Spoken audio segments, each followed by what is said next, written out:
85-year-old Charlie Fink made a call for help to Fox 4's Sean Rabb after he was placed in emergency protective custody by Adult Protective Services.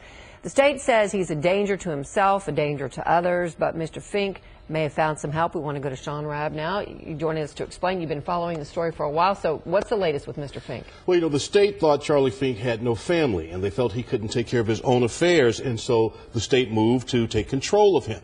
His attorney, though, has found two nieces, daughters of Fink's youngest brother, who died in 2000. Their mother died in 2012. Now, after she passed, the women lost contact with Fink until his attorney found them. And today, Judge John Payton told the state to work with Fink's family. I know I haven't did anything wrong, done anything wrong. Now, why they want to keep me, I don't know. Another court hearing for Charlie Fink. The state wanting to keep Fink in temporary protective custody while the Department of Aging and Disability Services, DADS, decides if it will seek guardianship of Fink, his person, and his property.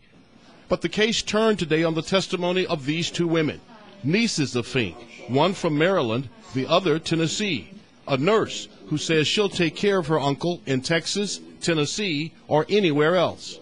All I can say is my daddy's brother, and he's my uncle. And like she said, we lost our mom and dad, and he's just family. And we're just so happy we're here, Judge John Payton decided Mr. Fink would have to stay in state custody at least until May 7th, but urged the state to work with Fink's family for his long-term care, saying it was an excellent opportunity for the state to reach a positive solution. And obviously that's promising, and we're happy that he recognizes that this isn't a case that needs to move forward. Mr. Fink, as he indicated, is not totally incapacitated.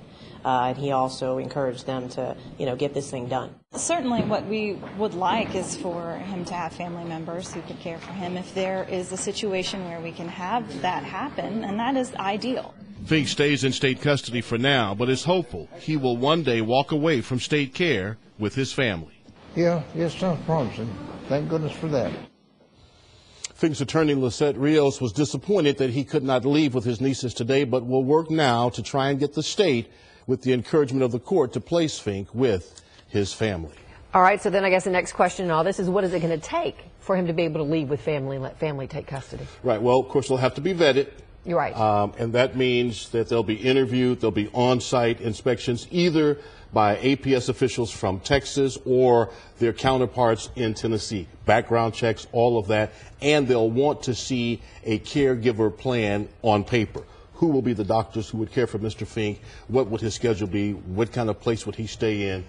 Who's going to be giving him this 24-hour care? Sounds like that could take some time. 4 to 6 weeks is the estimate on how long it could take to put that piece together, do all the investigation that's required. Right. So maybe by the May 7th hearing, we'll have a definitive answer. All right, Sean, thank you. Okay.